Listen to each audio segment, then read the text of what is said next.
Hi guys, എന്തല്ല this me off road eagle.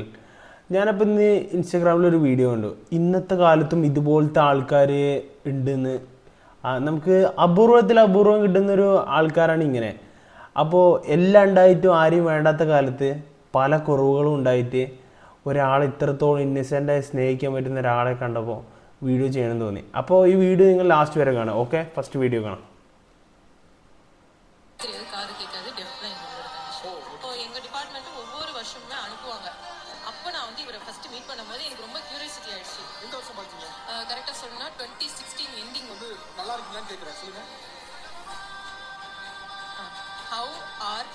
Communication இது வந்து லவ் சிம்பிள். எப்போ லவ் கம்ப்ளீட் ஆச்சு? அது வந்து என்ன ஆச்சுன்னா நான் 1 மந்த் இன்டர்ன்ஷிப் முடிஞ்சோடனே நான் வீட்டுக்கு வந்துட்டேன். அப்போ வந்து எங்களுக்குள்ள ஒரு கம்யூனிகேஷன் என்னன்னா இமெயில், இவரோட இமெயிலை நான் வாங்கிக்கிட்டேன். இப்படிதான் எங்களுக்குள்ள ஒரு கம்யூனிகேஷன் டெவலப் ஆச்சு. லவ் கம்ப்ளீட் ஆச்சு. அப்போதான் எனக்கு வந்து ஒரு ஃபோன் பேசுவாரு. ஏன்னா நான் வந்து உண்மையதான் அந்த ஃபோன் கால் இவர் மட்டும் தான் பேசுவாரு, எனக்கு பதில் கொடுக்க முடியாது. அடுத்த நாள் தான் இமெயில்ல பதில் கொடுப்பேன். அவர் பேசிட்டே இருப்பாரு, கேப்பீங்க, அப்புறம் இமெயில் அனுப்பிடுவீங்க. ஆமா, ரிலேட்டிவ்ஸ்லாம் கூப்பிட்டு ஆசீர்வாதம் கூட பண்ண மாட்டாங்க.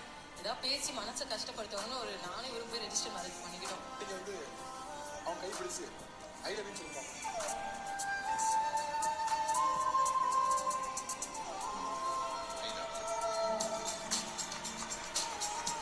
ஆக்சுவலா அவங்க பேசும்போது அது எங்கேயுமே வந்து ஒரு கழிவு வைக்கணும், இல்லை வந்து அவருக்கு ஆயிடுச்சு பாவம் நம்ம தான் வாழ்க்கை கொடுக்கணும், அந்த மாதிரி தான் எதுவுமே இல்லை. அவனை முழுசா காதல் மட்டும் தான் இருந்துச்சு. அவன் பேசுறது வந்து பார்க்கும்போது ஃபுல்லா லவ்வாக தான் சொன்னாங்க.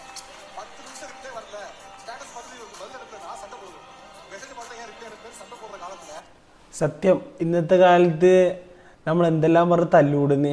അപ്പോൾ ഒരു കോള് വിളിച്ച് അതിന് നാളെ റിപ്ലൈ കൊടുക്കുന്നു.